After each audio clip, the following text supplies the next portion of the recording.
когда бы назвал я своею хоть тень твою,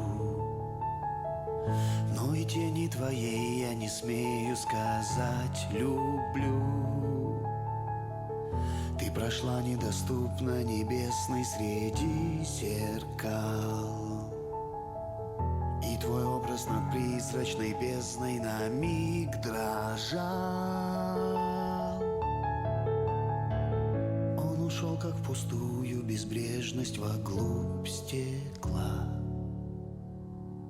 и опять для меня безнадежность, тоска и